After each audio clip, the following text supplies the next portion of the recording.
Ahora volvemos a esta parte de la miniserie sobre orando conforme a la Biblia, orando bíblicamente. Vimos ahorita en las transmisiones, ya llevamos 6 o 7 meses, desde que hablamos de este tema. Esto es el sermón número 7, el estudio número 7. Y el día de hoy nos vamos a comenzar a meter en aguas profundas, aunque el tema el día de hoy es de introducción. La lectura, por favor, en Lucas, en su capítulo 11, este gran texto que conocemos. La lectura en el primer versículo: aconteció que estando él orando en un lugar como acabó, uno de sus discípulos le dijo: Señor, enséñanos a orar como también Juan enseñó a sus discípulos. Y de inmediato viene, a esto llegaremos próximamente, en una forma resumida, al contexto de lo que se llama tradicionalmente el Padre Nuestro, ¿no? En donde esto es la primera parte de la respuesta a la petición: enséñenos a orar. Y les dijo: oraréis así. Cuando ores, decir: Padre nuestro que estás en los cielos, sea tu nombre santificado, venga tu reino, sea hecha tu voluntad como en el cielo, así también en la tierra. El pan nuestro de cada día, dánoslo hoy. Y perdónanos nuestros pecados, porque también nosotros perdonamos a todos los que nos deban. Y no nos metas en tentación, mas líbranos del mal, o del malo, o del maligno. Hay más de una versión, ¿no?, del Padre Nuestro, y ese es un tema extraordinario. Y así, esta versión abreviada de lo que está más ampliamente en el Sermón del Monte termina. Y de inmediato sigue la enseñanza, y lo vuelvo a comentar. Todo lo que vamos a comenzar a ver el día de hoy está relacionado incluso con el Padre Nuestro, como veremos próximamente. En el versículo 5, ¿quién de vosotros tendrá un amigo e irá a él a medianoche y le dirá: amigo, préstame 3 panes? Porque un amigo mío ha venido a mí de camino y no tengo, en algunas versiones, nada, ¿no?, que ponerle delante, nada para darle ni siquiera de comer. Y él de dentro respondiendo, ven lo que sucede. Dijere: no me seas molesto, no me molestas, no me molestes. La puerta ya está cerrada, mis niños están conmigo en cama, no puedo levantarme y darte. Y ahí termina la ilustración, ¿no?, gráfica de este asunto. Y os digo que aunque no se levante a darle por ser su amigo, en base a esta relación de amistad, cierto, estoy leyendo la versión antigua, por su importunidad se levantará y le dará todo lo que le habrá menester, todo lo necesario. Y ahora termina esta parte que vamos a ver en forma abreviada más adelante. Y yo os digo: pedid y se os dará, buscad y hallaréis, llamad y os será abierto, porque todo aquel que pide recibe, y el que busca halla, y al que llama se abre, ¿no?, o se le abre. Y luego termina ahí la otra parte, ¿no?, está contestando, y luego en el versículo 11, ¿cuál padre de vosotros, si su hijo le pidiere pan, le dará o le daría una piedra? O si pescado, le daría en vez de pescado, ¿no?, una serpiente, en vez de pescado, ¿no?, una culebra. O si le pidiere un huevo, le dará o le daría un escorpión, ¿no?, alacrán. ¿Cómo? Pues si vosotros, siendo malos, sabéis dar buenas dádivas a vuestros hijos, ¿cuánto más vuestro Padre Celestial dará el Espíritu Santo? ¿No? Vean lo que dice. El Espíritu Santo a los que lo pidieran de Él. Ahí termina la lectura. Ahora volvemos el día de hoy a esta miniserie y rápido en la introducción.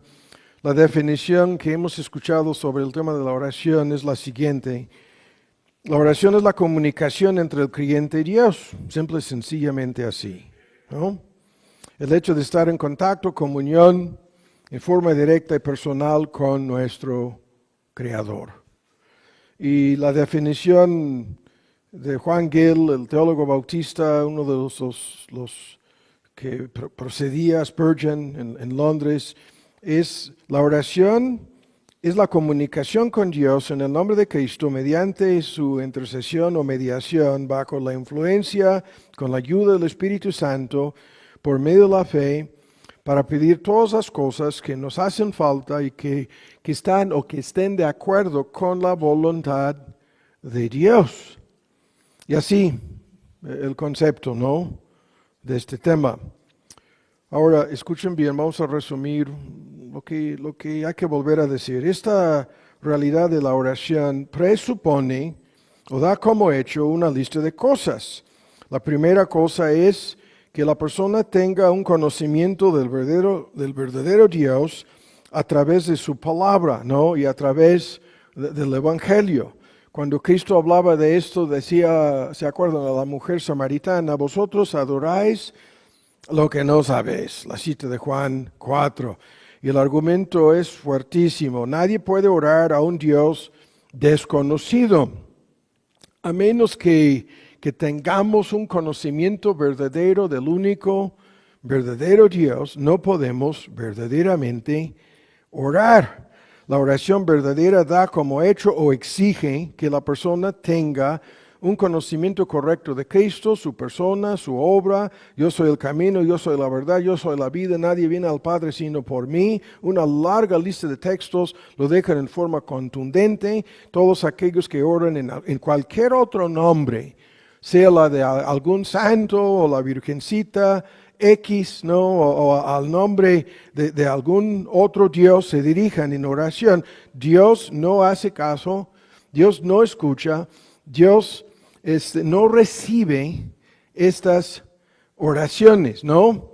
Hay un solo Dios, un solo mediador entre Dios y los hombres, Jesucristo hombre, y todos aquellos que se atrevan a orar a algún otro Dios, a un Dios incluso imaginario o desconocido, están jugando, ¿no?, con fuego y con el diablo mismo, si se dan cuenta o no, porque la oración verdadera presupone una relación correcta con Dios por medio de Cristo. Esto es lo que en Romanos 5 nos da derecho y entrada a la presencia del Padre Celestial.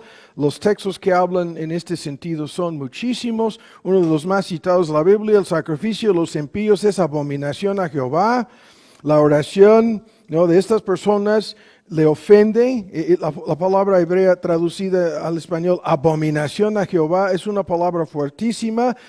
La contraparte, el texto de Proverbios 15, la contraparte se complace en la oración de los justos. Los justos son los justificados por la fe en Cristo, los creyentes. La oración del justo es su deleite, es su gozo. Una larga lista de traducciones del mismo. La segunda parte de Proverbios 15, 8, 15, 29. Lejos está Jehová de los impíos, mas oye la oración de los justos. Es uno tras otro texto que va por este mismo argumento, este mismo camino.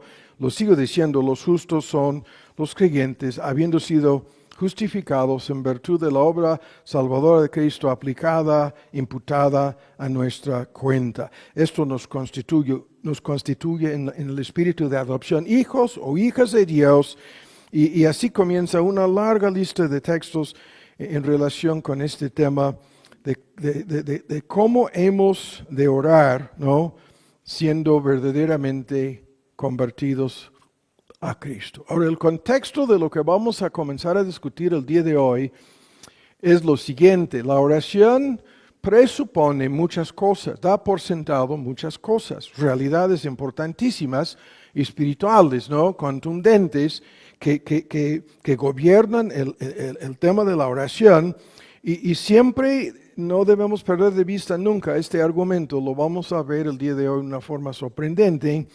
La oración está basada en nuestra teología. La palabra teología habla simplemente del estudio, el conocimiento del verdadero Dios, lo que estamos diciendo. Pero hay un sinnúmero de argumentos metidos de por medio en este asunto de la oración basada en la teología, ¿no?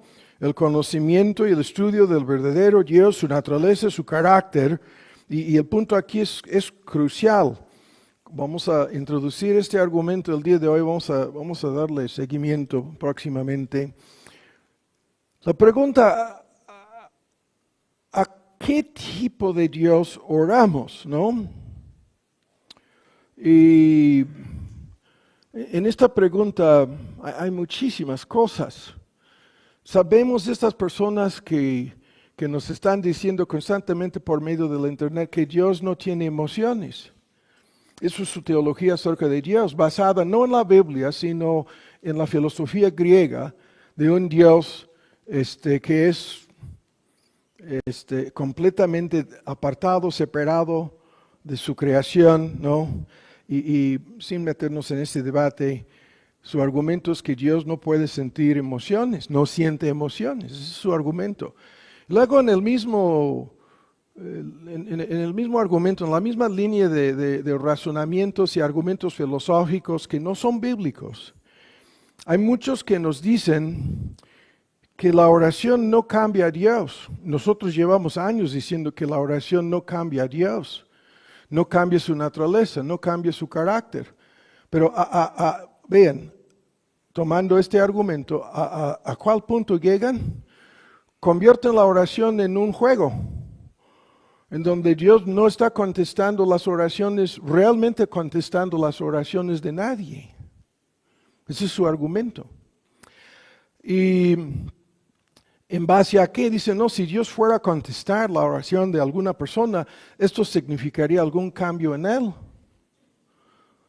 ¿No? Y porque no entienden la inmutabilidad de Dios, los decretos de Dios, los propósitos de Dios, la providencia de Dios, y no entienden nada acerca de cómo funciona la oración, se enredan en un dilema que es de su propia fabricación. ¿No? No es algo bíblico lo que estas personas concluyen, ¿no? Acabamos de leerlo. De la boca de nuestro Señor Jesús, pedid, se os dará. Buscad, hallaréis. Llamad, os será abierto. Ahora, vamos a dejar pendiente, aunque vamos a ver una pequeña parte del tema el día de hoy, vamos a dejar pendiente una tremenda lista de textos a lo largo de la Biblia, todos los cuales dicen, Dios escucha y Dios contesta la oración. Y vamos a ver algunos de los ejemplos más conocidos de la Biblia, en donde estoy mordiéndome la lengua aquí, no vamos a mencionar los ejemplos, ¿no? Algunos de estos tan conocidos ejemplos. Pero el punto sigue siendo que la oración está basada en nuestra teología. ¿Qué es lo que creemos? ¿Qué es lo que entendemos acerca de Dios? Guarden en mente este punto, ¿no? A la vez hay que decir, y a esto vamos a llegar en forma muy detallada, la oración está basada en la palabra de Dios, la verdad de las Escrituras.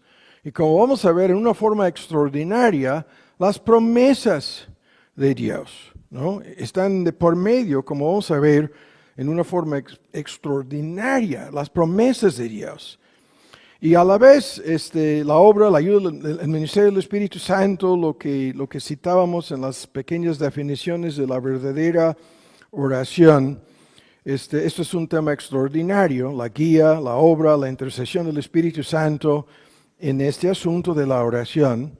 Y también, obviamente, nuestra relación, la realidad de nuestra relación personal con Dios, el estado de nuestro corazón, nuestra fe, como vamos a volver a ver, nuestra teología, lo vuelvo a decir, lo que creemos, lo que entendemos acerca de Él y en el contexto, nuestra relación de compañerismo, de comunión con Dios, ¿no? Desempeña un papel crucial en este asunto. El primer acto de la fe es orar, ¿no? Invocar al Señor. Esta fórmula en Romanos 10, de todos los que invocan al nombre del Señor serán salvos, ¿no? Es un tema extraordinario, narrado en forma continua a lo largo del Antiguo Testamento y explicado en una forma extraordinaria en el ministerio público de nuestro Señor Jesús, como acabamos de verlo. Guarden en mente este texto. Ahora buscan rápido en 2 de Timoteo. Terminó la introducción. No, ahora vamos a la primera, ahora vamos a la segunda introducción. 2 de Timoteo 2, ¿no? Ahora, el día de hoy vamos a introducir este concepto. El lenguaje, para explicarlo, es un poco discutido, pero vamos a tratar de salir de dudas. 2 Timoteo 2. Aquí hay un texto en donde se refiere Pablo a los ministros y a la obra del ministerio, y hay una lista de puntos importantísimos. Pues tu hijo, 2:1, 2 Timoteo, esfuérzate en la gracia que es en Cristo Jesús, lo que has oído de mí entre muchos testigos. Esto encarga a los hombres fieles que serán idóneos para enseñar también a otros. Aquí se contemplan 4 generaciones futuras en el proceso de pasar la obra del ministerio a las siguientes generaciones. Tú, pues, en la versión antigua, sufre trabajos, penalidades, no dificultades, luchas de todo tipo, como fiel soldado de Jesucristo.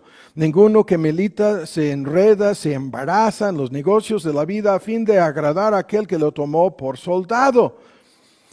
Y luego, aún también el que lucha, el que lidia en este conflicto espiritual, no es coronado, no es premiado, sino lidiare legítimamente.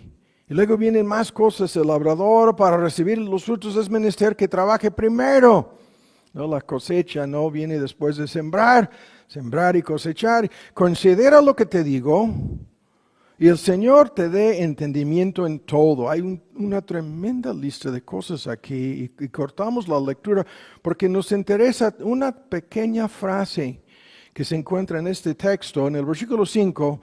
¿Ven lo que dice? El que lucha, en la ilustración es del atletismo, del agricultor, del constructor. Es una larga lista de metáforas o ilustraciones gráficas de la vida cristiana, y aquí de la vida y el ministerio cristiano, ¿no? De los ministros habla el texto. Y como soldados, en el versículo 4, alistados, tomados por el Señor Jesús como sus soldados, los que lidian no pueden enredarse en los negocios de esta vida, y tienen que, en el versículo 5, tienen que realizar su ministerio, ¿no? Como buenos soldados de Cristo, tienen que hacer lo que el texto dice, obedecer las reglas. No van a recibir la corona si no hayan competido según el reglamento. Ahora, aquí se introduce el argumento que nos interesa. Hay reglas que gobiernan la obra del ministerio, ¿no? Y lo que han de hacer los ministros. Hay reglas, incluso hay un perfil. Es el perfil más fuerte señalado en la Biblia, en donde incluso hay tremendas advertencias que sirvan para desanimar a muchas personas que quieren el púlpito, que quieren ingresar al ministerio cristiano, etcétera, etcétera. Y aquí viene este tema de que hay reglas. Ahora vamos a introducir este argumento. Hay reglas de enfrentamiento, combate o conflicto, ¿no? En el ministerio cristiano. La idea reglas de enfrentamiento viene de las Fuerzas Armadas y antes de entrar al campo de batalla saben cuáles son las reglas. Incluso en la Segunda Guerra Mundial, habiendo sufrido una catástrofe en la primera, hicieron una tremenda lista de reglas de que no pueden hacer, una lista de cosas. Les prohibieron el uso de armas químicas, para dar un ejemplo, biológicas, para dar un ejemplo, ¿no? Y reglas de enfrentamiento de ambos lados. Y es un tema extraordinario. En la Segunda Guerra Mundial, acusaciones increíbles de ambos lados de que violaron las reglas del combate, violaron las reglas del conflicto, ¿no? Y el juicio en Nuremberg tenía que ver en parte con eso, en contra del régimen nazi, etcétera, etcétera. Ahora, esto es el argumento en este texto. Y no es el único texto, pero el día de hoy no vamos a ver los otros. La idea es muy sencilla. El que se mete en este asunto, ¿no?, tiene que competir según las reglas. Yo tengo aquí la oración y luego la pregunta, ¿habrá reglas que gobiernan la oración? Pero el tema es más amplio que la oración, como vamos a ver. Algunos prefieren la palabra reglas del juego, aunque esto no es ningún juego, ¿no? Pero entienden la idea, reglas, ¿no? En cualquier disciplina, deporte, hay reglas. Ahora, estas reglas gobiernan el conflicto espiritual en el que nos encontramos. Reglas, sí. Y escuchen con mucha atención.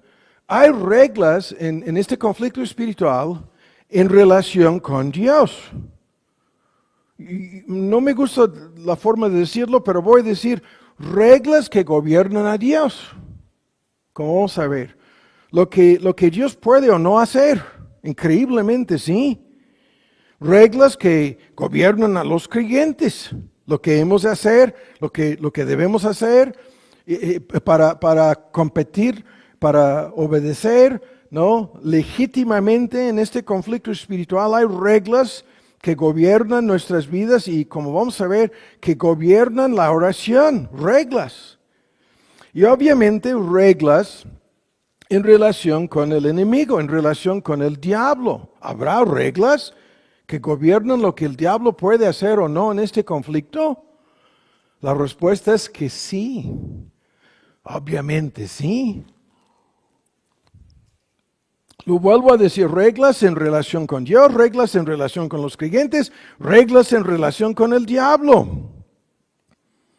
Ahora bien, en relación con Dios, eso es un tema en el cual nos vamos a ir metiendo poco a poco. La primera base de las reglas, el carácter de Dios, la naturaleza de Dios, los atributos de Dios, gobiernan lo que Dios puede o no hacer, ¿no? Y algunos se incomodan cuando escuchan lo que Dios no puede hacer. Dios no puede mentir. Como vamos a ver, Dios no puede incumplir su palabra. No puede, en virtud de su naturaleza, su carácter, ¿no? En el tema, uno de los ejemplos a los cuales llegaremos en relación con Sodoma y Gomorra, la pregunta que sale de la boca de, dando por sentado esta regla, de la boca de Abraham, el juez justo de toda la tierra, ¿no hará lo que es justo? ¿Acaso destruirá al justo con el impío? Dando por sentado, ¿no? Al principio de la Biblia, en el Génesis 18, orando, intercediendo por Sodoma y Gomorra, Abraham entendía, hay cosas que Dios puede o no hacer en esto. Sí, hay reglas que comienzan con ¿qué? Su propia naturaleza, su propio carácter, sus mismos atributos, que son las cualidades y características que forman su naturaleza divina. Cosas que Dios puede o no hacer. Y muchísima gente, como no de inmediato piensa, no, el hermano acaba de limitar. No estamos limitando a nadie, como vamos a ver. Dios se ha autolimitado en conformidad con reglas. Por ejemplo, el ejemplo más clásico, lo vamos a discutir a fondo, no el día de hoy.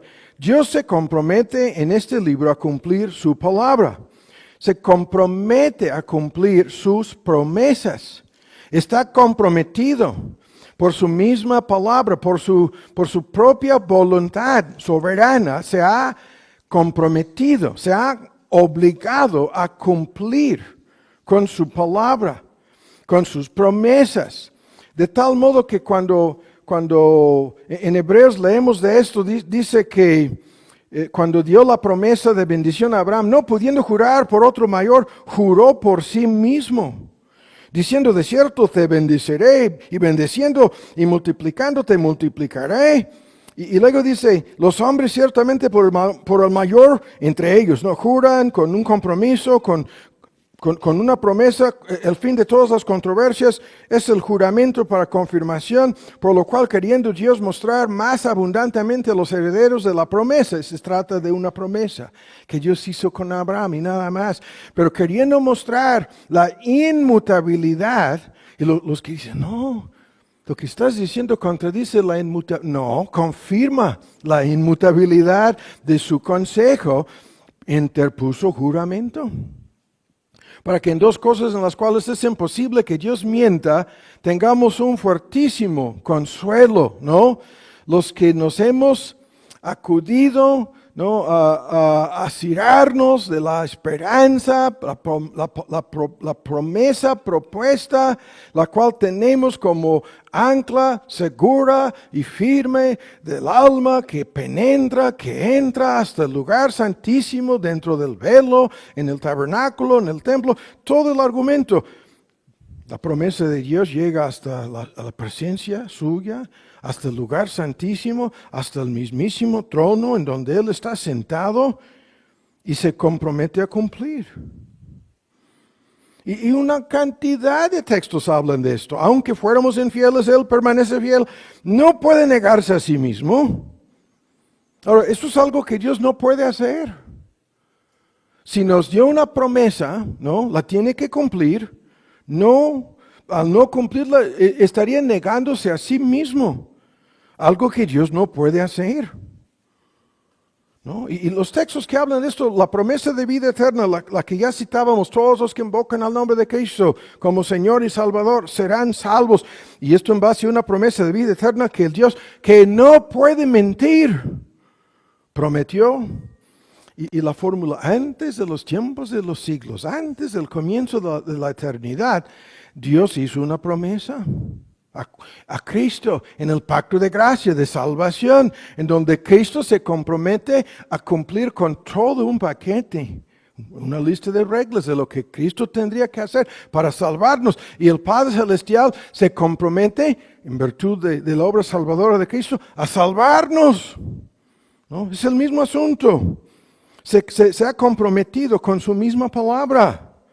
Ahora escuchan, el hecho de que Dios nos ha dado promesas, le obliga a cumplir las promesas.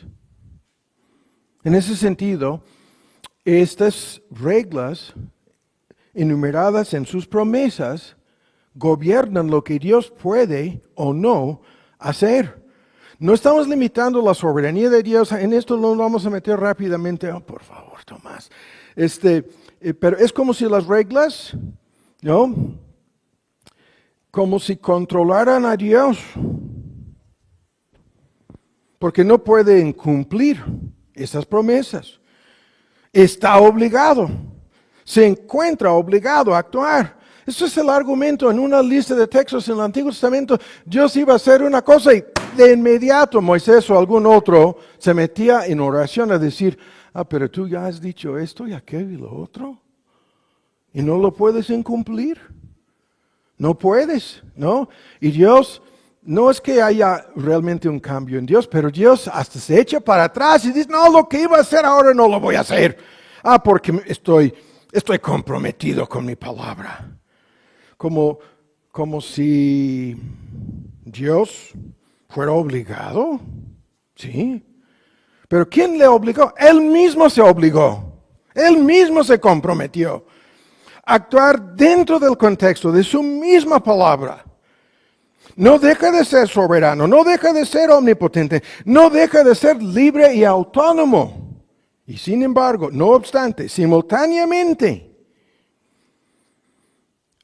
se ha limitado. Dios mismo se ha limitado, ¿no? Como vamos a ver. La gente que dice: no, esto no está en la Biblia. Vamos a verlo, está por todos lados de la Biblia.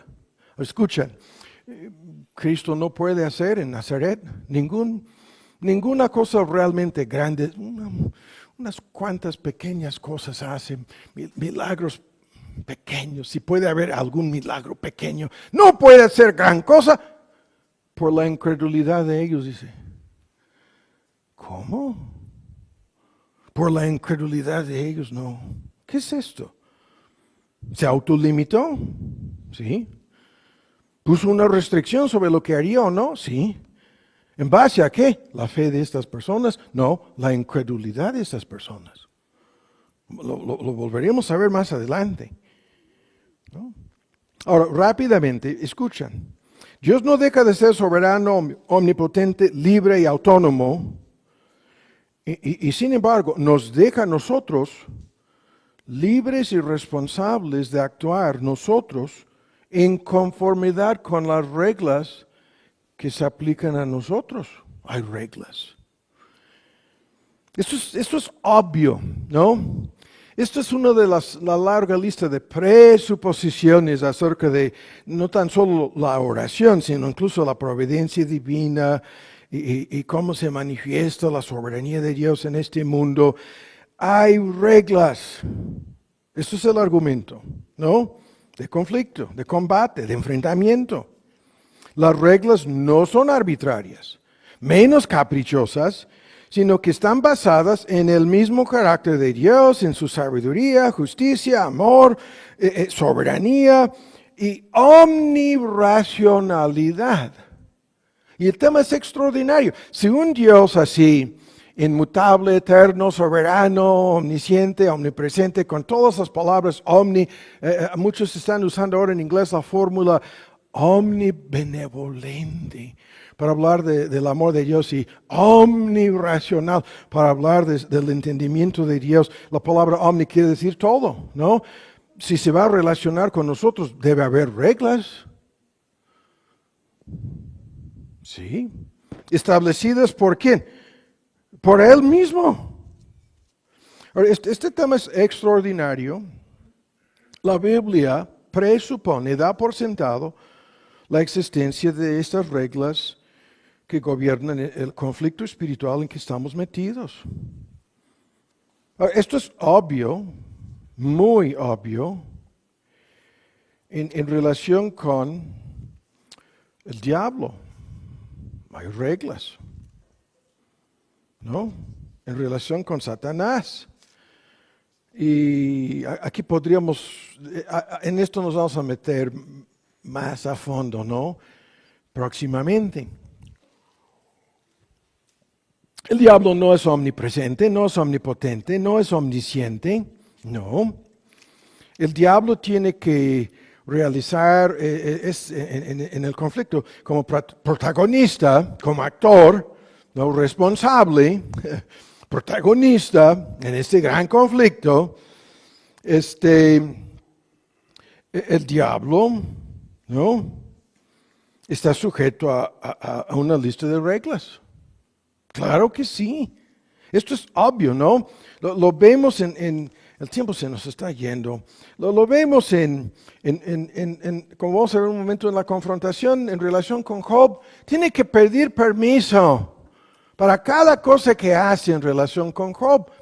Permiso en base a qué? Reglas preestablecidas, ¿no? Cuando llegamos a la parte más espantosa de la Biblia, la llegada del sistema anticristiano, el anticristo final, la sociedad sacralista, satánica, ¿no? Con los tres actores, la bestia y el falso profeta, la Trinidad satánica, el anticristo. Llegamos a todo el asunto y ¿qué es lo que vemos? ¿Qué es lo que leemos? Llegando al Apocalipsis, estoy tratando de adelantarme aquí, echando a perder el asunto. Cuando llegamos al Apocalipsis, hay una espantosa lista de textos a lo largo del Apocalipsis, todos dicen lo mismo, ¿no? Dicen que le fue dado boca, ¿no? Que hablaba grandes cosas y blasfemias, le fue dada, ¿no? La autoridad de abrir su boca y blasfemar a Dios, hablar en contra de Dios, hablar en contra de su tabernáculo, hablar en contra de los habitantes del cielo. Y así a lo largo del capítulo 13, a lo largo del Apocalipsis, le fue dado hacer guerra contra los santos y vencerlos, ¿no? Y el tiempo se nos va a ir, ¿no? Al hablar del dragón que hablaba, dice que alguien le había dado potestad a la bestia y al dragón y al anticristo. ¿Quién les dio esta autoridad? Obviamente Dios. ¿En relación con qué? Reglas.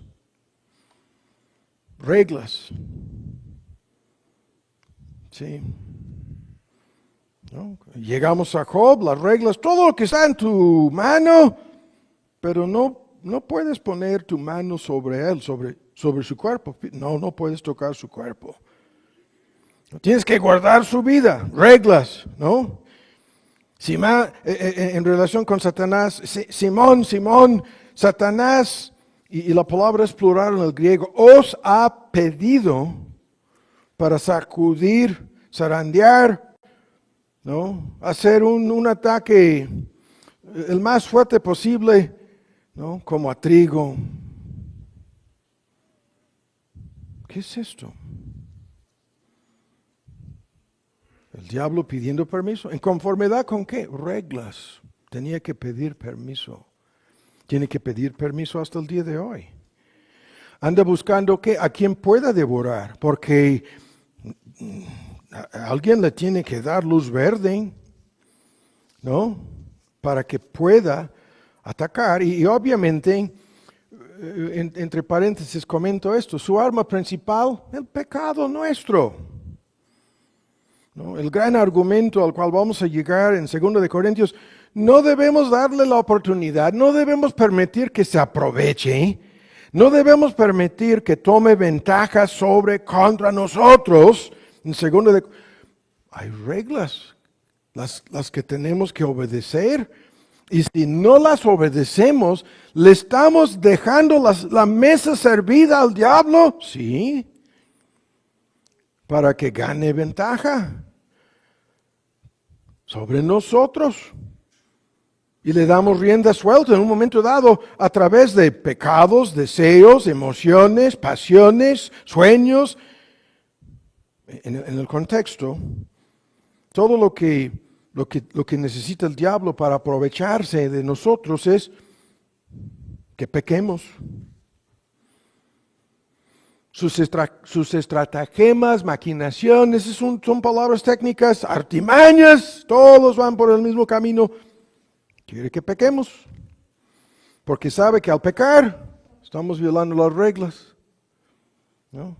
Lo vimos en la clase otra vez hoy, los papeles en el matrimonio, lo que le corresponde al varón y a la mujer, al esposo y a la esposa, todo el argumento de Pedro, y menciona terminando, y si hacen caso omiso esto, van a obstaculizar sus propias oraciones. ¿Serán obstaculizadas? ¿En base a qué obstaculizadas? Reglas que gobiernan la relación matrimonial. Es increíble este tema. Ahora, escuchen. El diablo, escuchen la lista, tiene un poder increíble, pero no es un poder sin límite, ¿no? Todo lo que está, ¿no?, en las manos de Job lo puedes tocar, pero no extiendes tu mano contra su persona. Entonces hay un límite. Y luego la lista de textos: sed templados y velad, porque vuestro adversario, acabamos de citarlo, el diablo, anda alrededor, este león, buscando, y es subjuntivo futuro, a quien pueda o pudiera en un futuro devorar. Necesita permiso. Como una bestia salvaje, anda buscando su presa, pero necesita permiso. ¿No? Y luego, la lista de cosas, rápido, ¿no? Los inconversos los tiene ciegos, tiene la facultad, no la capacidad de dejar, aun por su propia naturaleza pecaminosa, se encuentran ciegos, pero los textos dicen, el diablo, el Dios de este siglo, cegó los entendimientos de los incrédulos para que no resplandezca la luz del Evangelio y la gloria de Cristo, para que no vean nada de esto. Y luego, en sus trampas y maquinaciones, los textos hablan de lazos y de trampas, ¿no? De que los inconversos tienen que ser librados de la trampa, del lazo del diablo que los lleva cautivos a su voluntad. ¿Quién le dio permiso a llevar a estas gentes cautivos o cautivas a su voluntad? Hay reglas. Reglas que gobiernan todo esto. Y así. Una tremenda lista de cosas involucrado en todas las religiones falsas. Los gentiles sacrifican no a Dios sino a los demonios, ¿no? Y hay sinagogas de Satanás por todos lados, todas las falsificaciones, la religión cristiana la más falsificada en todo el mundo. No andamos buscando la falsificación del hinduismo, la falsificación del judaísmo, no, es la falsificación del cristianismo por todos lados. Diablo falsifica el cristianismo, ¿no? Y así. Impide la obra misionera evangelística del gran apóstol Pablo, ¿no? Disfrazándose como ángel de luz, engaña a los ingenuos, ¿no? Hace guerra contra los creyentes. A lo largo del Apocalipsis es una forma cíclica, hizo guerra y una y otra vez atacó, ¿no? Y todos los que terminan apostatando han vuelto atrás en pos de Satanás mismo. Y anda tentando hasta David y a Pedro, ¿no? A pecar. ¿Quién incitó a David a pecar en el censo? El diablo, dice el texto, Satanás lo hizo. ¿Quién le dijo en su cara que eso no irás jamás a la cruz, jamás? Y se vuelve mirando directamente a Pedro, dice, ¿qué? Quítate delante de mí, Satanás. ¿Quién llenó el corazón de Ananías y Zafira? Satanás. Hechos 5. La lista es increíble. La lista de ejemplos que indican que el diablo actúa en una forma extraordinaria, ¿no? ¿Y qué sucedió con Job? ¿Qué es lo que inició el conflicto con Job? No, dice, llega Satanás, el acusador, y de día y de noche acusando a todos los creyentes, llega a acusar a Job y su acusación, ¿no? Tú, Dios, has violado las reglas con Job. Tú lo tienes protegido, lo tienes como es un favoritismo injusto, ¿no? Lo tienes sobornado, lo tienes comprado. ¿Cuántas veces lo hemos visto? Por un lado. Y por otro lado, Job, no, él tampoco está guardando las reglas. Job es un hipócrita y te sirve tan solo por... Tú no eres digno de que nadie te sirva por amor, por gratitud. No lo tienes comprado. Lo tienes sobornado. Te sirve por motivos egoístas. Si tú le quitas algo de estas bendiciones, lo vas a ver, se va a quitar la máscara, ¿no? Y se lanza a atacar a Job en base a qué. Tanto Dios como Job han violado las reglas. El abogado del diablo lo dice, ¿no? Y probado en sentido material, físico, social, matrimonial. ¿Cuántas veces Su pobre mujer, lo que el diablo pensaba que Job haría, su pobre mujer pone la pistola y dice, te queda, aquí está cargada, te queda blasfemar a Dios y suicidarte. Y cuánto más en relación con sus hijos, 7 hijos y 3 hijas.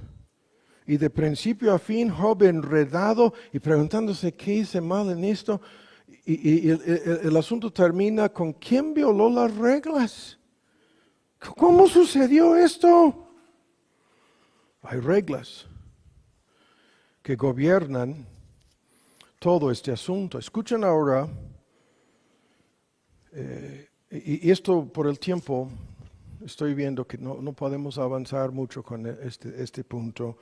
Ese es el que nos interesa. Hay una tremenda lista de textos que implican reglas para los creyentes, como protagonistas, como actores en el drama, como no tan solo los que participamos en esto, sino como responsables en este conflicto. Hay reglas. Obviamente, lo que vamos a ir viendo, encaminándonos a discutir más y más próximamente, ¿cuáles son las reglas que gobiernan la oración? Acabamos de ver algo sobre esto en Lucas 11. Una lista de reglas. ¿No? Y la primera regla, escuchan, es, ¿es tan sorprendente? No. La primera regla en relación con los creyentes y la oración es su fe. La primera regla es nuestra fe. Conforme a vuestra fe.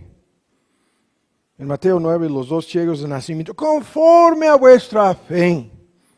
Os sea hecho, os será hecho. ¿No? Cuando le pedían, ten misericordia de nosotros, la respuesta de la boca de Cristo, conforme a vuestra fe. O se ha hecho. Acabamos de mencionar en Nazaret, en Mateo 13 y otros ejemplos. No hizo ahí muchas maravillas por su falta de fe, por la incredulidad de ellos. No hizo muchos milagros. Ahora buscan conmigo en Mateo 17. Quiero que veamos aquí algo extraordinario sobre este asunto. Mateo 17, por favor. Viene este argumento. Mateo 17. Y hay muchas cosas aquí, obviamente, las cuales no podemos ver el día de hoy. Y porque apenas estoy terminando la segunda introducción. ¿Listos? Mateo 17, ya lo tienen. Aquí viene este tema. Y esto es espantoso, ¿no? En el contexto, hay un hijo lunático en 15. Muchos de nosotros padres, madres que estamos aquí, sabemos de estos hijos lunáticos, ¿no? Sabemos algo. Por favor. Pero esto es peor. Esto es peor. Esto es verdaderamente lunático, ¿no? Loco.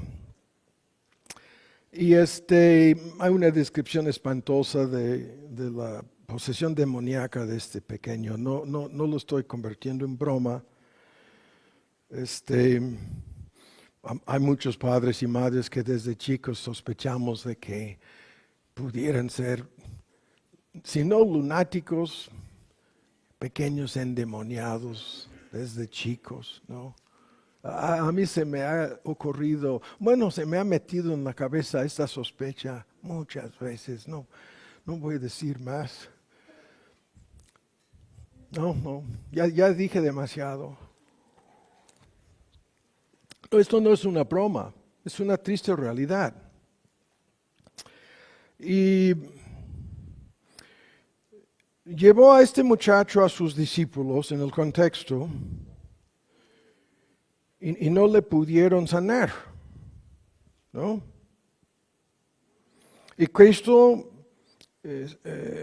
llama tráiganme a este endemoniado, y le sanó desde aquella hora, al final del versículo 18. Y luego los discípulos quieren saber por qué no pudimos hacer nada con él. ¿Por qué no pudimos echar fuera este demonio? ¿No? Sin discutir la palabra exorcismo aquí. Y Jesús les dijo, por vuestra incredulidad. ¿Habrá reglas? Sí. Por vuestra incredulidad, dice, poca fe en muchas versiones, falta de fe.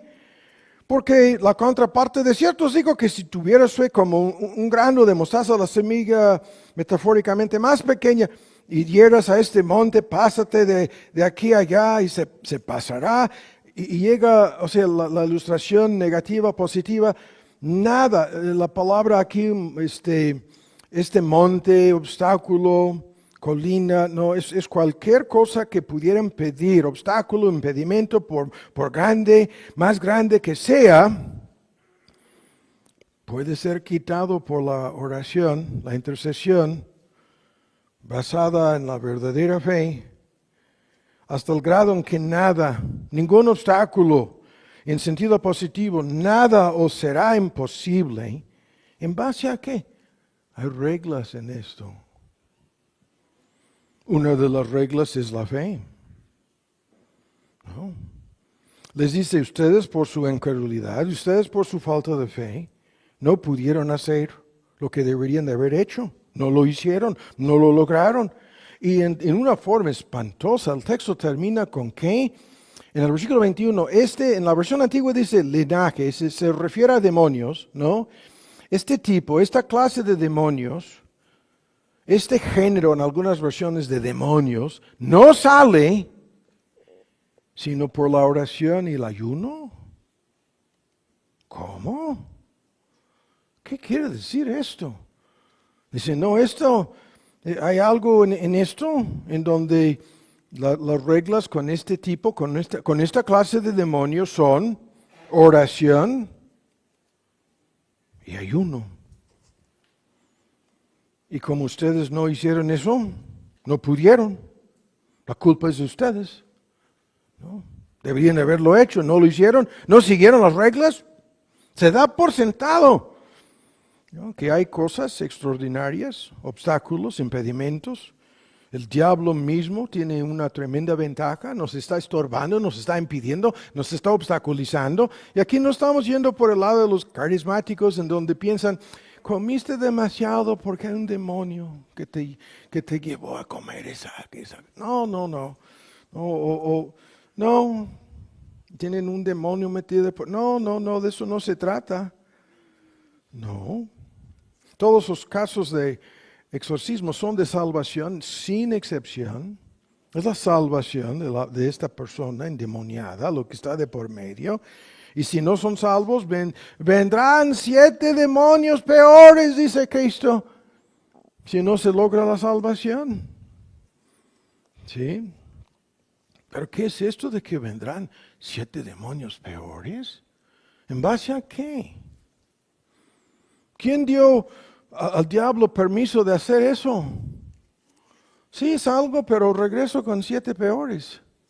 ¿Quién le autorizó? ¿Quién le dio permiso al diablo para actuar de esta forma?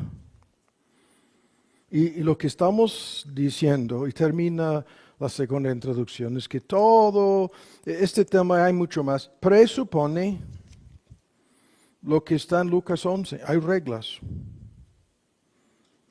Y lo que sabemos en esto rápido, vamos a resumir varios puntos.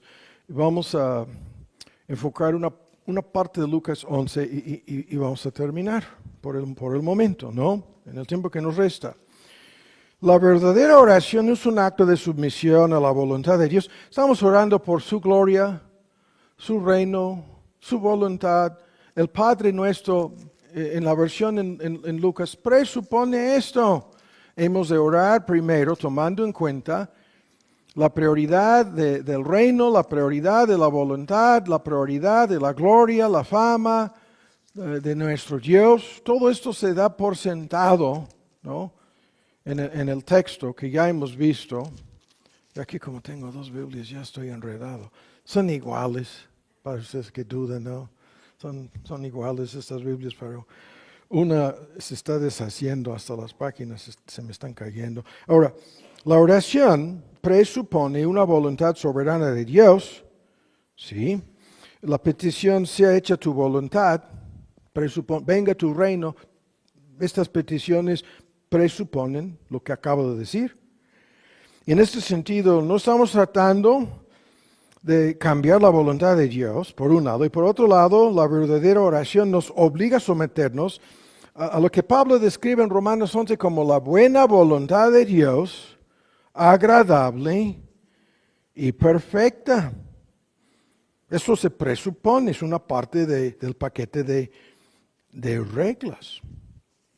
Y las personas que oran creyendo que van a doblegar a Dios o que van a cambiar a Dios o que le van a poner contra la pared, están más que equivocadas, pero en relación con su palabra y sus promesas, hay una lista de ejemplos de personas orando y diciéndole a Dios, tienes que cumplir con las reglas aquí, tienes que hacer conforme a lo que has dicho, en conformidad con tu palabra, con tus promesas. Y lo que sabemos rápido, sin enredarnos en esto, la oración es una parte del plan de Dios, un medio a través del cual Dios realiza sus propósitos en este mundo, en la historia, en nuestras vidas. El que ha predeterminado el fin, ha predeterminado los medios para lograr el fin predestinado. Y los medios son, en este caso, todos los que han de ser salvos tienen que invocar a Cristo, tienen que buscar la salvación, tienen que arrepentirse. Estos, aunque han sido destinados, predestinados para la salvación, eso no quita en lo más mínimo su responsabilidad de buscar a Dios, de entregarse a Cristo. Y Dios ha ordenado el fin y los medios para lograr el fin. Y esto es lo mismo en relación con la oración. Lo hemos escuchado muchas veces. Las respuestas a nuestras oraciones, ¿no?, van por este camino. Dios ha ordenado tanto las respuestas como las oraciones que pidan dichas respuestas. Este tema es extraordinario con Daniel en el capítulo 9, cuando descubre 70 años, se pone a orar Daniel en el capítulo 9 y pone su renglón sobre lo que dice en la profecía de Jeremías y dice, los 70 años se están acabando. ¿No? Y ora en base a lo que Dios mismo había profetizado que haría. ¿No? Y así una larga lista de textos van por este camino.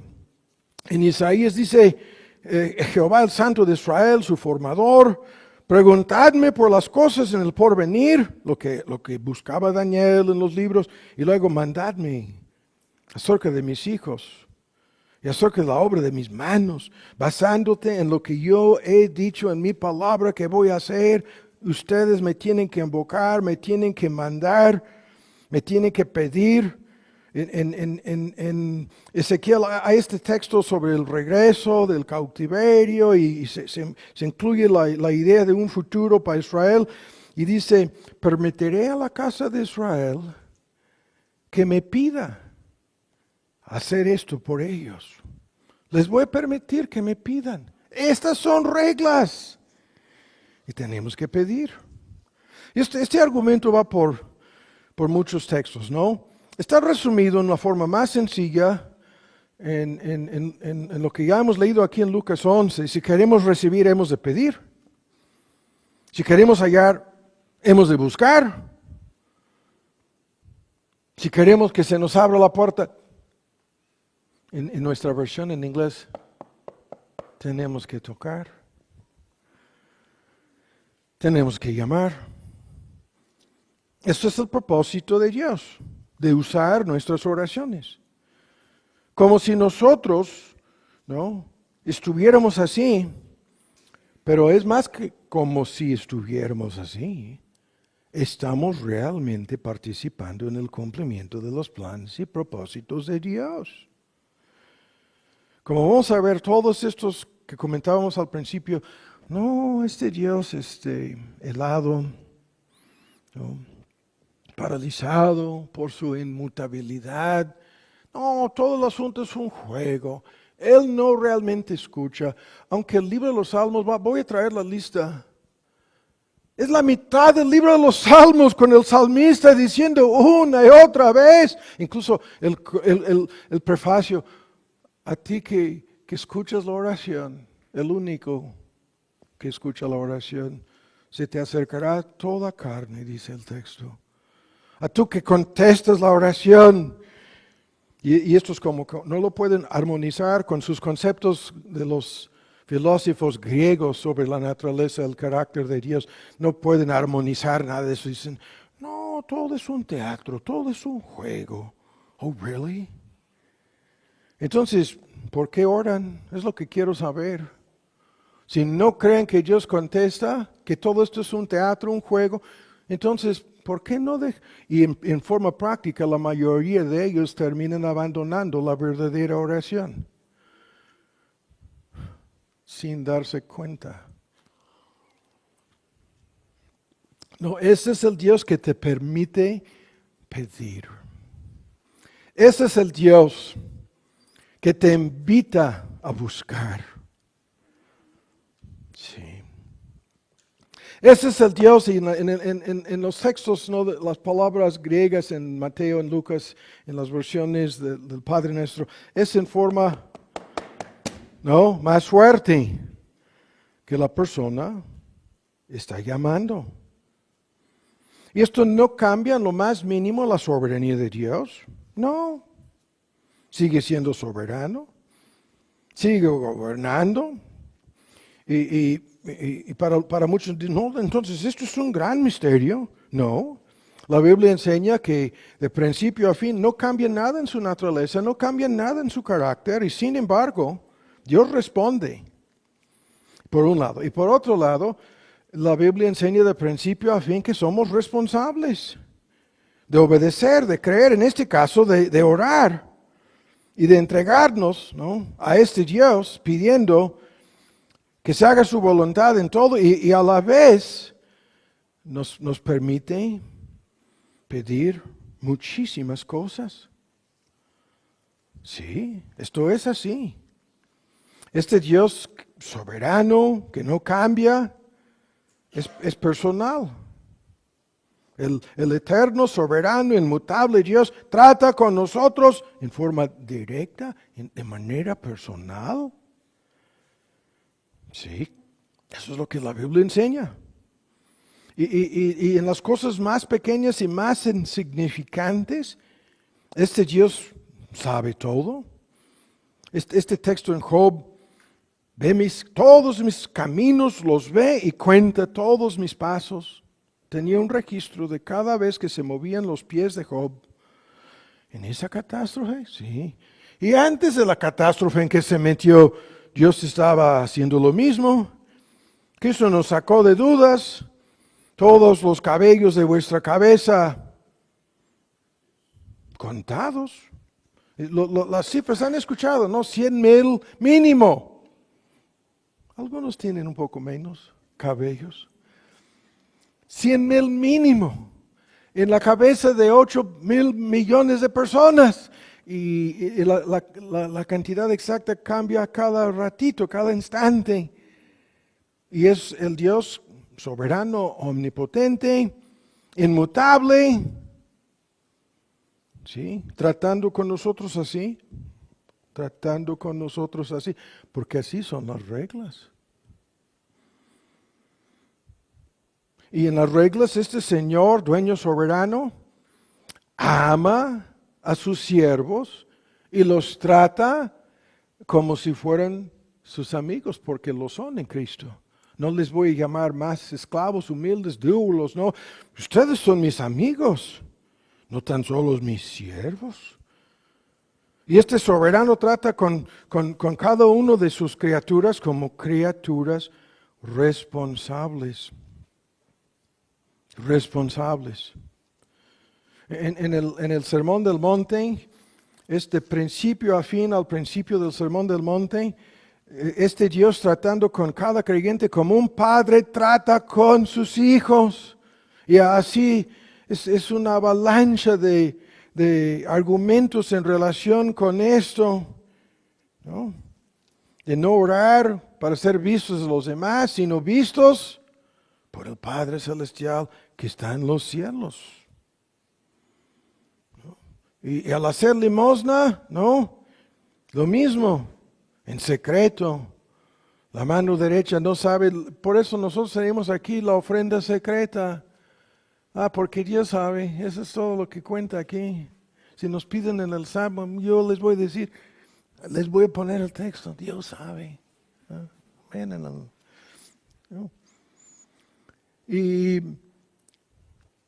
la lista de ejemplos, entra a tu cámara cerrando la puerta, orando en secreto, y tu Padre que ve en secreto te recompensará, te contestará en público, públicamente. Y así la lista, a lo largo del capítulo 6, ¿no? Cada detalle acerca de esta relación es de un Padre Celestial tratando con nosotros como un padre trata. Es el argumento que vimos en el cual padre, si su hijo le pidiera pan, ¿le daría una piedra? ¿O pescado? ¿Una serpiente?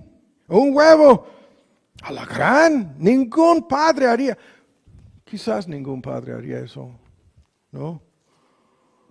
Y sin embargo, el Padre Celestial, esas son reglas. Jamás nos trataría así. Nos dará tan solo buenas cosas. Y en la lista de buenas cosas, el Espíritu Santo. La necesidad mayor que cada creyente tiene. Entonces, esto es el argumento, ¿no?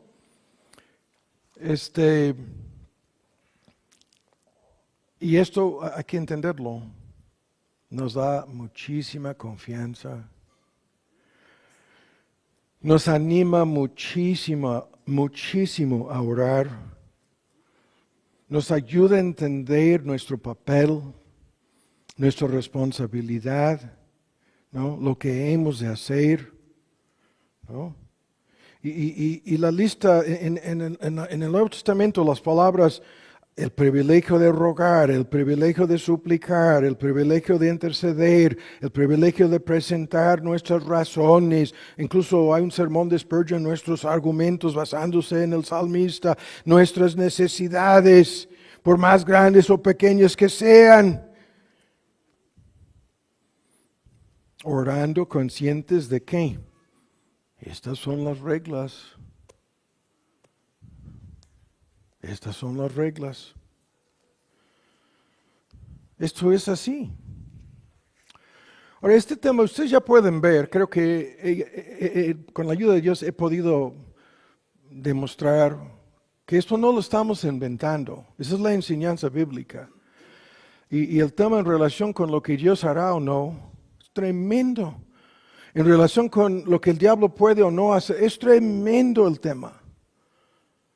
Incluso vamos a ver una parte de eso en el instituto. O en relación con nosotros, es importantísimo entender esto. Y una de las cosas que ha de suceder, anticipándonos a donde vamos a ir, nos hemos de arrepentir por no haber hecho uso de este privilegio. Y por hacer caso, por haber hecho caso omiso de las reglas. Porque somos culpables todos nosotros de esto, en alguna medida. Ahora vamos a terminar el día de hoy volviendo al texto. Y a lo que hemos dicho aquí al principio del sermón, a la mitad del camino, estamos aquí, volveremos, terminando. Ahora, en nuestro texto en Lucas 11, viene este gran tema de la persistencia, la perseverancia en la oración, que contradice todos estos. Si esto es un juego, entonces ¿por qué hay que perseverar? ¿Por qué hay que pedir con importunidad, no? Cuando el asunto llega a al versículo 8, aunque no se levante y dar ni por la amistad, no. Eso es un tremendo tema en donde esta es una de las reglas. Nos trata como a sus amigos, no somos sus enemigos. Pero si si esto no fuera el asunto, tan solo por su importunidad, se levantará y le dará todo lo necesario, todo lo menester. Ahora, esta palabra importunidad no es inconveniencia, no es algo importuno, no es algo incómodo, como muchos lo quieren entender. No, se traduce la palabra perseverancia, insistencia. Sí, insistencia, insistiendo, perseverando, continuando. Y su amigo ahí en la cama con los hijos, todo el grande, yo no vamos a discutir el día de hoy. Se van a despertar los pequeños, va a haber un desastre, no se va a poder dormir, ya es la medianoche, hasta las 3 de la madrugada va a estar todavía tratando de calmar a estos pequeños para que se vuelvan a dormir. Y piensan, no, mejor me levanto y hago lo que no quiero hacer. Pero esto no es el asunto aquí. No. Como vamos a ver. Todos los textos, la respuesta, enséñanos a orar. Aquí viene una regla. Persistencia, insistencia, perseverancia. ¿No? En Colosenses, Epafras, rogando encarecidamente por vosotros, siempre la traducción, esforzándose intensamente. La palabra griega agonizomai es la palabra que entendemos agonía. ¿No? De día, de noche, agonizando en oración por ustedes. ¿Qué? No estaba jugando. Agonía real. ¿No? Vimos hace 2 semanas la oración por los inconversos exige amor verdadero. No puedes orar por personas por quienes no sientes nada, menos por su salvación. Y el Dios que les puede salvar sino con tus oraciones quiere que tú sientas algo de amor, y en realidad es su amor para con estas personas inconversas, antes de que sean convertidas. ¿Qué es esto? No es un juego. Y los textos que hablan de este argumento son interminables. Una parte de la idea de orar, orad sin cesar, ¿no? En una lista de textos, 1 Tesalonicenses 5, el más citado. Otros, sin desmayar, ¿no? Y luego los que acordáis de Jehová, no le des tregua, en Isaías, hasta que confirme, hasta que ponga a Jerusalén en alabanza en la tierra. No reposéis ni le des tregua. Hablando de Israel, hablando del pueblo judío. No. ¿Por qué no? Si esto es un juego. ¿Por qué no? Si Dios no realmente contesta. ¿Por qué importunidad? ¿Por qué insistencia? No. Y luego la palabra, la frase usada varias veces, velad en oración, velando en oración con toda perseverancia en el conflicto espiritual en Efesios 6. Pero velando, ¿qué es esto? Lo mismo. Estás velando, estás esperando, no vas a dejar de orar, de insistir, hasta que tengas la respuesta. Estás velando, estás esperando. Esta es una de las reglas. Ahora rápido, vamos a detenernos aquí, encaminarnos a concluir. Esta palabra impunidad, mejor dicho, importunidad, en Lucas 11, en el versículo 8, habla de una impaciencia santa. ¿Qué? ¿Impaciencia santa? ¿Que quiere la respuesta? Sí. ¿Que se vuelve impaciente esperando la respuesta? Sí. Por eso, cada vez más fuerza tocando la puerta. Esta palabra habla de resistir la tendencia de desanimarse, de desanimarnos, Tenemos que resistir todas las cosas que pudieran desanimarnos. Esto es otro gran tema, hay una lista de estos ejemplos. Vimos en esta miniserie al principio, Jacob, no te dejaré. El ángel le dijo, déjame. No, en el Génesis 32, no te dejaré si no me bendices. Insistió, ¿no? Hasta, ¿quién estaba luchando con quién? ¿Se acuerdan? ¿No? Y algunos afirman, este es un debate, que la palabra Israel, que en el contexto recibe Jacob, este príncipe con Dios, algunos afirman, este es un debate entre los judíos, no tanto entre los cristianos, dicen que Israel significa los que luchan con Dios. Those who struggle with God, los que luchan con Dios. Algunos lo traducen contra Dios. Eso no puede ser. No, eso no puede ser. Pero con Dios no te dejaré luchando, ¿no? Hasta que comienza a salir toda la noche. Y lo mismo en el Éxodo es increíble, una lista de ejemplos en donde Dios se dirige a Moisés, déjame,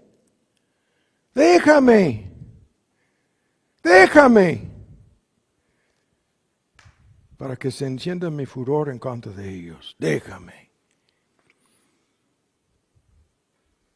Y Moisés no lo dejó. ¿Qué tipo de...? Son reglas. Porque la importunidad no se queda satisfecha ni contenta con menos de lo necesario. ¿No? Y lo necesario abarca todas las y cada una de las promesas de Dios. Están en la mira de la fórmula, todo lo necesario. ¿No? Le dará todo lo que habrá menester, dice el versículo, todo lo necesario. Yo estoy diciendo todo lo que Dios nos ha prometido. Y de ahí en 2 de Samuel 7, este dicho de la boca de David, haz conforme a lo que has dicho, nada más. ¿Qué es esto? David obligando en conformidad con reglas. Tú te has comprometido a través de estas promesas y yo simplemente te estoy diciendo que tienes que hacerlo. Haz lo que has dicho, conforme a tu palabra, conforme a tu dicho, conforme a tu promesa. Hazlo. Hay que hacerlo. Y Dios se digna, vean lo que estamos diciendo aquí. Dios se digna de cumplir. Claro que sí. En cada respuesta eso es lo que está pasando. Dios está cumpliendo su palabra. Esto es así. En el contexto de la ilustración en Lucas 11, hay que meternos aquí en algunos detalles. Se pinta una necesidad real, urgente, ¿no? Un visitante amigo, la necesidad aquí es real, no tengo nada para darle de comer, acaba de llegar, se presupone de un viaje, quién sabe de cuánto tiempo, ¿no? La necesidad, no estaba pidiendo un banquete, tan solo 3 panecitos, tortillas y frijoles, dicen mis apuntes. Eso es lo que se estaba pidiendo. Esto está en algún texto hebreo que no está aquí, no. Algún comentarista que se llamaba, su apellido Pérez, no voy a decir más, ¿no? Tortillas y frijoles es lo que se pedía, nada más, ¿no? Y la petición basada no en algo egoísta, sino en la necesidad de su amigo. Y la petición hecha frente, ¿no?, a otro amigo. Hay 2 amigos aquí en el texto, no vamos a discutir esto. Y la regla aquí es, hay que pedir de esta manera cosas realmente necesarias, no estas necesidades creadas, no.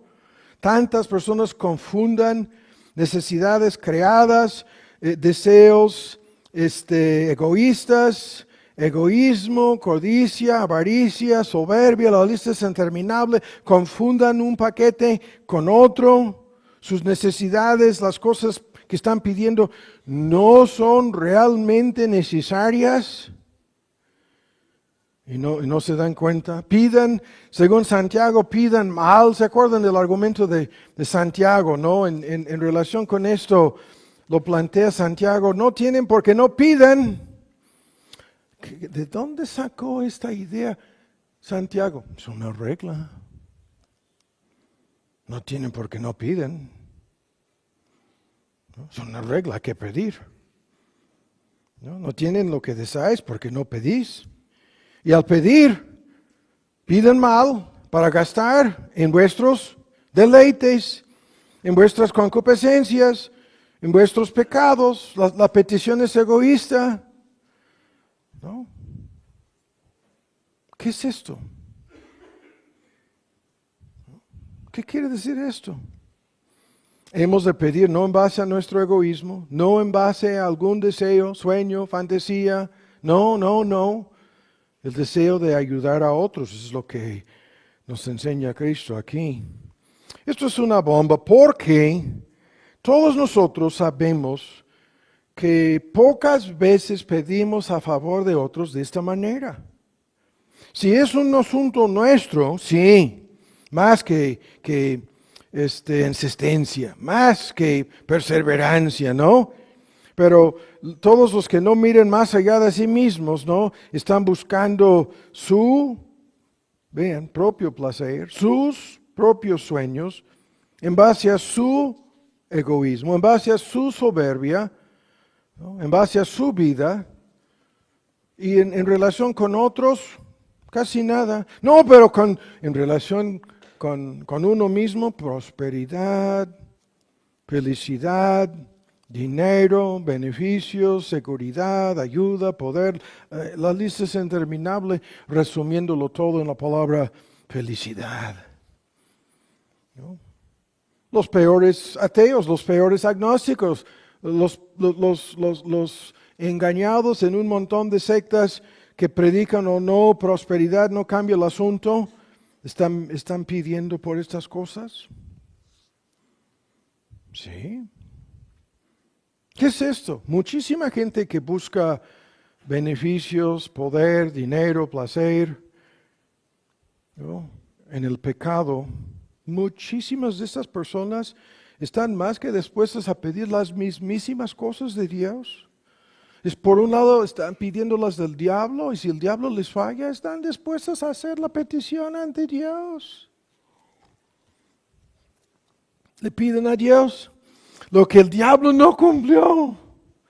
¿Y cuántos de estos, no? Se fusionan. Yo estaba leyendo, me viene a la mente, perdónenme, Led Zeppelin. Oh, man. Se metieron en esto como tantos del rock pesado. Se metieron en esto. No voy a mencionar ningún nombre. Se reunían en mansiones dedicadas a cultos satánicos, a pedirle, a rogarle al diablo su ayuda. ¿No? Al grado en que varios miembros de Led Zeppelin se asustaron de lo que sucedió. ¿No? Y como sobrevino una catástrofe de gente muerta, accidentes, hasta niños que murieron, hijos, ¿no? Accidentes, desastres, enfermedades, la muerte prematura de uno de los miembros del grupo, Led Zeppelin.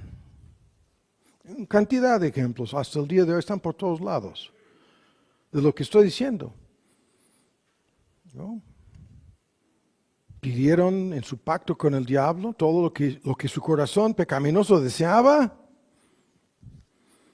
Y Dios le dio permiso al diablo a entregárselo a ellos por un tiempo. Y luego fueron juzgados increíblemente por lo que hicieron. Sí. cosecharon las consecuencias. Muchísimos buscan todo esto en pecado. Muchísimos lo buscan de Dios. Y por lo tanto hay que detenernos en este asunto y preguntarnos en nuestra lista de peticiones, ¿por qué le estamos pidiendo tal o cual cosa? ¿Cuáles son nuestros motivos? ¿No son más que egoísmo? ¿No son más que materialismo? ¿No son más que soberbia? ¿No son más que envidia? ¿No son más que codicia? ¿Qué tipo de sueños? ¿Qué tipo de fantasías? ¿Qué tipo de planes y proyectos están metidos de por medio en lo que le estamos pidiendo a Dios? ¿Cuántas peticiones se basan tan solo en las necesidades de otras personas? ¿El bienestar eterno de otras personas? ¿Cuántas personas? No es mi egoísmo, yo tan solo quiero salir de mis problemas. No, yo tan solo quiero escapar de una lista de responsabilidades las cuales no puedo cumplir.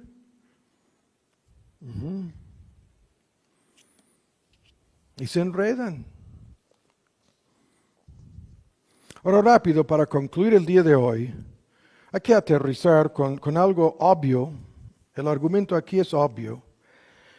El contexto del tema es una de las reglas aquí señaladas en la analogía de esta tremenda enseñanza, es que nuestro Padre Celestial, ¿no?, nos va a contestar en base a lo que ya hemos dicho, su carácter, su naturaleza, sus atributos, su palabra, sus promesas. Y el asunto aquí es, no tenemos que vencer una voluntad indispuesta en Él. No, Dios no es este amigo que dijo, no, esto no es Dios. No es Dios. Y la misma enseñanza está en otros ejemplos. Vale la pena, como estamos aquí en Lucas, el tiempo nos permite echar un vistazo nada más a Lucas 18. Aquí viene el mismo asunto, planteado en una forma más fuerte. Esta pobre mujer buscando y pidiendo justicia de un juez injusto que no temía a Dios ni respetaba a ningún ser humano. Y la viuda, no, hazme justicia de mi adversario, 18:3.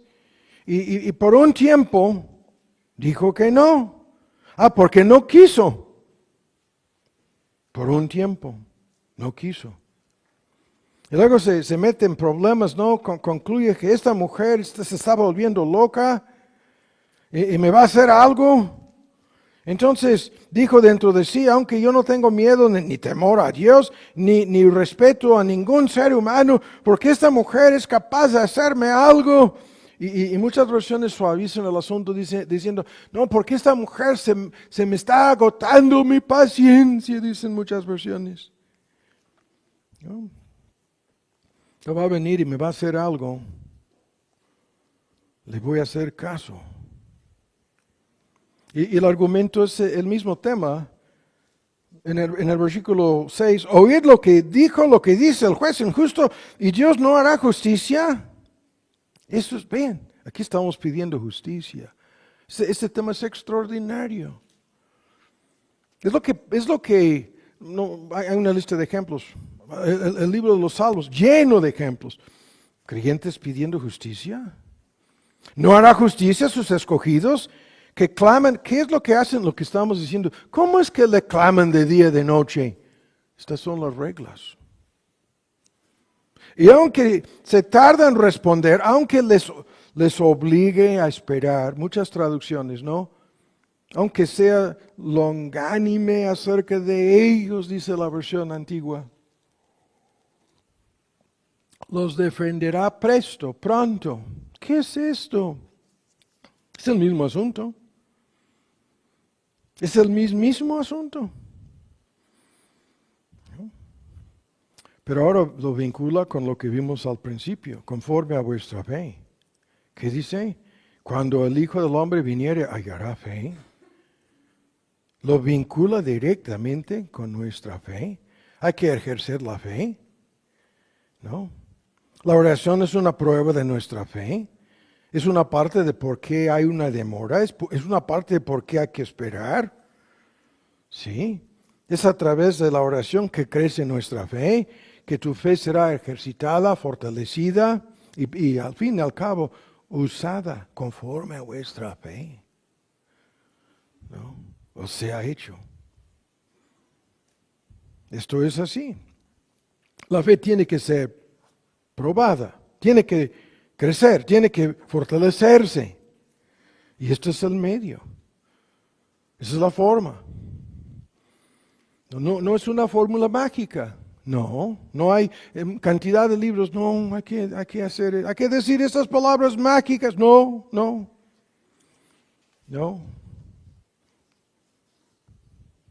Así. Ahora, concluimos con esto. Aquí se introduce, en el contexto de nuestro tema, reglas. Y el por qué Dios nos obliga, el texto dice, aunque se tarda, puede o no tardar, muchas veces tarda en responder. ¿Por qué? ¿Por qué no nos contesta de inmediato? ¿Por qué no al instante? ¿Por qué no? Y acabamos de decirlo, nos está obligando a ejercer nuestra fe y nos está obligando a examinar nuestros motivos, ya lo hemos dicho, nos está obligando a preguntarnos si realmente va de por medio el reino, el nombre, la gloria, la voluntad de Dios o no en el asunto. Y muchas veces Dios nos quiere guiar a pedir otra cosa, algo diferente de lo que le estamos pidiendo. Sí. Hay un argumento basado en el texto en Lucas 11, en donde se presupone aquí que esta fórmula, I think it was Tim Keller, alguien, y Keller lo sacó de los puritanos, que decía, Dios te va a contestar, te va a guiar a orar, a pedir lo que tú habrías pedido si tú supieras lo que Él sabe, ¿no? Y te va a guiar a pedir lo que vimos al principio, en conformidad con lo que Él sabe que es lo mejor. Y aquí se presupone la posibilidad de que no, lo que tú estás pidiéndome es una culebra, ni siquiera te das cuenta. Lo que tú me estás pidiendo no es pan, no va a sostener no, es una piedra. Dios lo sabe, nosotros no. O lo que tú me estás pidiendo, alacrán, escorpión. No, estoy resistiendo muchas tentaciones aquí. ¿No? Estas cosas no te las voy a dar. Te voy a guiar a pedir algo diferente, algo mejor. Buenas dádivas, ¿no?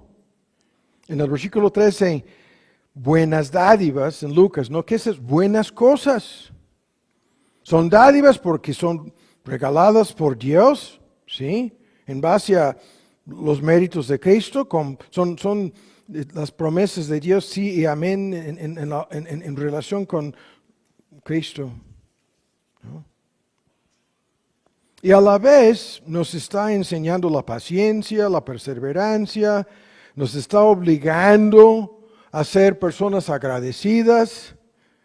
No, es increíble, si todo fuera al instante, no, esto del cristianismo automático y mágico, no, porque no fomenta un corazón agradecido. En muchos casos no estamos preparados, podríamos tardar media hora con ejemplos.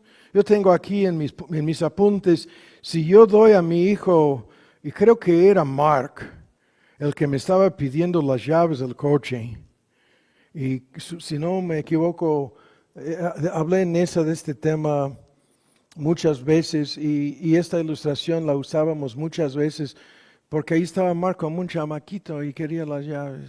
Y yo estoy con que no, no está listo, no es el tiempo correcto, tiene que crecer, tiene que madurar. Ahora lo que quiero, ya se cambió, yo quiero las llaves de Mark. Esto ya cambió, dame las llaves, hijo. No, por favor. Ya cambió el asunto, pero han pasado unos años, poquitos. Ahora, no, las cosas no están preparadas, muchos quieren casarse, no están preparados, su futura pareja no está preparada, ¿no? Lo mismo con los inconversos, el proceso, despertamiento, convicción, temor, iluminación, regeneración, una tremenda lucha para que lleguen a los pies de Cristo, eslabones en una cadena, todo un proceso previo a su conversión, es lo que tiene que suceder. Ahora buscan en Daniel y vamos a concluir Daniel, ¿no? Y lo que estamos diciendo, estamos introduciendo una parte de este asunto. En las reglas, ¿no? Hay demoras, hay que esperar, hay que tener paciencia, porque Dios está obrando, actuando, ¿no? En nuestras vidas, y nos está cambiando, y nos está santificando, y nos está enseñando, y nos está permitiendo desempeñar un papel como protagonistas en sus planes, en sus propósitos. Y aquí viene el tema con el cual empezamos. Ahora, aquí viene algo espantoso en lo que vamos a leer. Esto sucede 2 veces. Daniel orando, se le aparece un ángel, ¿no? Y aquí en Daniel 10, ¿ven lo que sucedió? Estaba orando, ¿no? Medio dormido o despierto, y aquí, en el versículo 10, una mano me tocó, hizo que me moviese sobre mis rodillas. Estaba así, hincado, ¿no? Y ahí hincándose viene un ángel, y ven lo que sucedió. Me dijo, Daniel, varón, esta fórmula, en las versiones en inglés, muy amado, en nuestra versión antigua, varón de deseos, increíble la descripción, ¿no? Varón de deseos. ¿No? Me dijo, está atento a las palabras que te hablaré, levántate sobre tus pies, porque a ti he sido enviado ahora. Y estando hablando conmigo, y se puso a temblar, como cualquier persona, ¿no? Se pone a temblar, y me dijo, no temas, y de inmediato nuestro tema, desde el primer día, ¿no? Hay una demora de 3 semanas en este asunto. 21 días, dice el versículo 13. Y el ángel le dice, no, desde el primer día. Estamos concluyendo con esto. ¿Una demora? Sí. ¿Obligado a esperar? Sí. Cuando el ángel llega con la respuesta, está todavía pidiendo, está hincado, está rogando, está con importunidad, con paciencia, con perseverancia, cumpliendo con las reglas. Cumpliendo con las reglas. Y el ángel, desde el primer día en que te pusiste a afligirte y a pedir, fueron oídas tus palabras. Pero ya han pasado 3 semanas de demora. A causa de tus palabras yo soy venido. Y luego, ¿qué es lo que dice el texto? Alguien se metió de por medio en el asunto para obstaculizar la respuesta.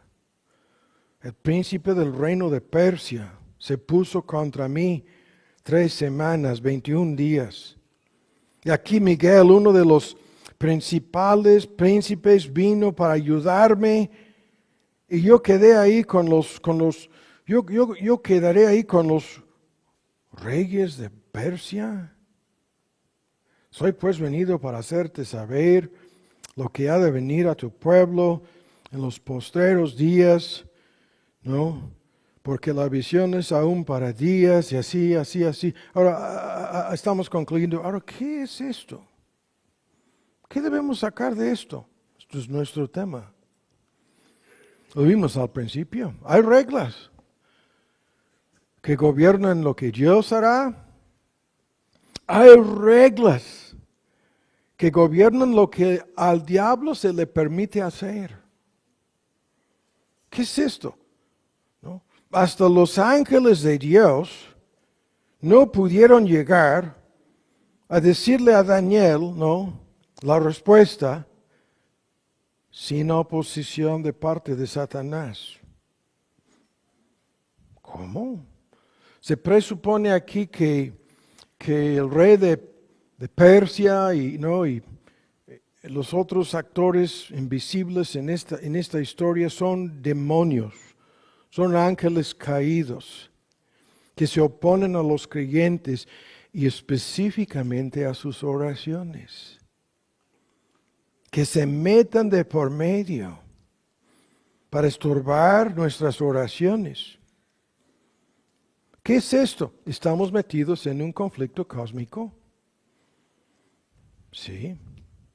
¿En donde hay actores invisibles ante nuestros ojos? Sí. ¿En donde están pasando cosas que no entendemos? Sí. Y vean, ningún creyente se encuentra libre de esto. Si esto le pasó a Daniel y a otros en la Biblia, ¿cuánto más a nosotros? Pero ¿en conformidad con qué? ¿No hemos quitado de por medio la soberanía de Dios? ¿No hemos dicho que el diablo no es un dualismo en donde Dios vota por ti, el diablo vota en tu contra y todo depende de tu libre albedrío? No, nada de eso. No, el diablo es un actor limitado, controlado, ¿no? Y no puede actuar fuera de los límites de las reglas. Lo vimos con Job. Esto lo puedes hacer, pero hay un límite, ¿no? Y líbranos del maligno, líbranos del malo. Es en el Padre Nuestro la misma petición. El maligno está metido por medio, tratando de obstaculizar, tratando de impedir. Pero Dios no está jugando con nadie, menos con nosotros. Nos está enseñando a orar correctamente, bíblicamente. Ahora ya hemos puesto una base para lanzarnos a discutir más a fondo todo este asunto de si realmente contesta. Obviamente sí. ¿Y cuáles son, en las reglas, cuáles son las condiciones? ¿Cuáles son las reglas que gobiernan las respuestas a nuestras peticiones? Acabamos de introducir el concepto en una forma parcial.